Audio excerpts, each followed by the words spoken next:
प्रदेश के मुजफ्फरनगर से, जहां समाजवादी पार्टी के राष्ट्रीय अध्यक्ष और पूर्व मुख्यमंत्री अखिलेश यादव का जन्मदिन इस बार बेहद खास अंदाज में मनाया गया।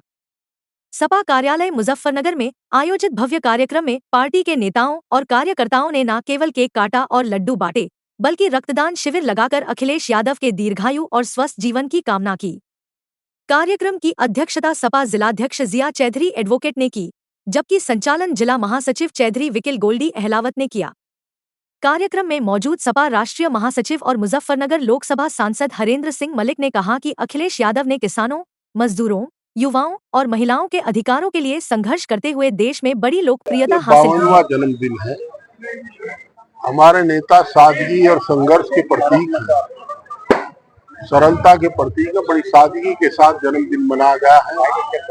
पार्टी के सभी जिम्मेदार साथी यहाँ मौजूद थे और आज हिंदुस्तान का हर समाजवादी प्रफुल्लित है कि वो ऐसे नेता के नेतृत्व में काम कर रहा है जिसका कोई सानी नहीं है, जो पीडीए की लड़ाई लड़ रहा है, वंचित की लड़ाई लड़ रहा है, दलित की, पिछड़े की लड़ाई लड़ रहा है, उनके साथ जो संविधान को बचाने की लड़ाई लड़ रहा है, ऐसे नेता के नेतृत्व में समाजवादी साथी सभी प्रफुल्लित है। सभी हम परमपिता परमात्मा से, वाहेगुरु से, अल्लाह ताला से ये प्रार्थना, दुआ, ये अरदास करते हैं कि हमारा नेता शतायु हो और सदैव स्वस्थ जीवन जीवे और अब की बार 27 में उत्तर प्रदेश की रहनुमाई करे और फिर भविष्य में इस देश की भी रहनुमाई करे। जो काम आदरणीय नेताजी ने अधूरा छोड़ा था उसे पूरा करने का काम, यानी प्रधानमंत्री बनने का काम आदरणीय अखिलेश यादव जी करेंगे, ऐसा सभी की कामना है। और सारे कार्यकर्ता आज प्रण लेके गए हैं यहाँ से कि वो 27 के चुनाव तक सब एक होकर के पूरी मेहनत के साथ जिन्हें भी आदरणीय अध्यक्ष जी टिकट देंगे उन सबको जिताने का काम करेंगे और उनको मुख्यमंत्री के रूप में देखना चाहते हैं। हमारा कांवड़ यात्रा शुरू होने जा रही है और इसको लेकर स्वामी यतीश महाराज ने एक अभियान चलाया और होटल धापों पर जाकर उनके आई कार्ड वगैरह देखे, और जिस तरह चर्चा ये है कि एक कर्मचारी के पैंट निकलवाने की भी चर्चा चल रही है। देखिए, मैं एक बात बड़ा साफ करता हूँ, मेरी 69 साल के करीब आयु, जब से हमें याद है कांवड़ यात्रा सदैव से चलती रही और कांवड़ यात्रा में कभी हिंदू मुसलमान की बात नहीं आई। अभी भी हम जिला प्रशासन से आग्रह करेंगे कि जो हमारे मुजफ्फरनगर की एक परंपरा रही उसको निभाने का काम करें। किसी को भी उसके साथ छेड़छाड़ करने की अनुमति नहीं होनी चाहिए।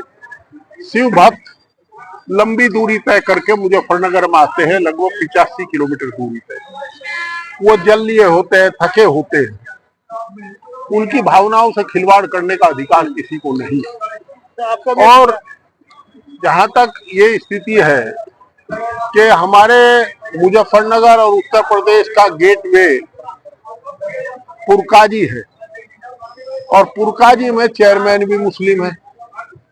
पिछले 15-20 साल से जब से मैं देख रहा, जो भी चेयरमैन रहा वो वहां खड़े होकर के मचान पर वो हमेशा पुष्प वर्षा करते। बहुत मुस्लिम आबादी में गुजरते हैं कांवड़िए, कभी कोई आज तक मिस हैपनिंग नहीं। ये तो सब गलत बात है। कांवड़ यात्रा के दौरान डीजे का मामला है, लगातार अखिलेश यादव पर लगे थे कि डीजे अखिलेश यादव ने बंद करवाया, ऐसा है और योगी जी ने फिर डीजे बजवाया ना, डीजे बंद हुआ था।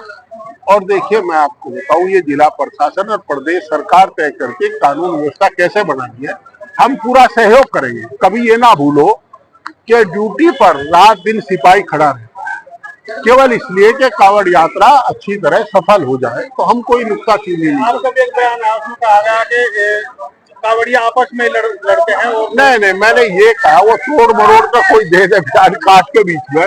मैंने कहा हमारे यहाँ कांवड़ के यात्रा के दौरान कभी सांप्रदायिक झगड़ा नहीं हुआ। अगर किसी कारण से कहीं विवाद हुआ होगा तो वो आपस का रहा होगा, वो धर्म आधारित नहीं है। आपस में मैं और शौकत भी आ सकते, वो वैसा रहा होगा जैसा पिछले दिनों कोई दुर्घटना हो जाती है। अच्छा, एक बात, इतनी बड़ी भीड़ चलती है भीड़ में कुछ दूसरे तरह के लोग भी घुस जाते हैं।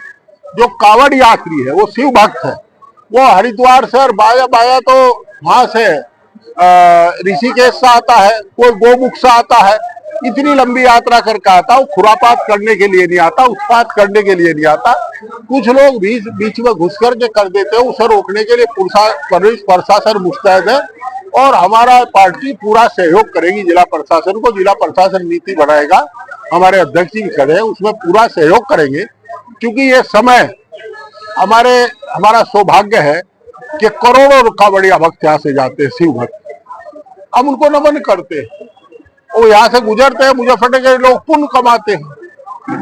नेम प्लेट का मामला है, होटल ढाबों पर नेम प्लेट का, उसको लेकर कितने इस संबंध में माननीय सर्वोच्च न्यायालय कोई रूलिंग आई है, इसमें कोई टिप्पणी में, क्योंकि मामला सर्वोच्च न्यायालय के अधीन है, कोई टिप्पणी नहीं करना चाहता। पर इतना मैं जानता हूं कि कावड़ यात्रा के दौरान हमारे जिले में कभी सांप्रदायिक सद्भाव कावड़ की वजह से खराब नहीं हुआ।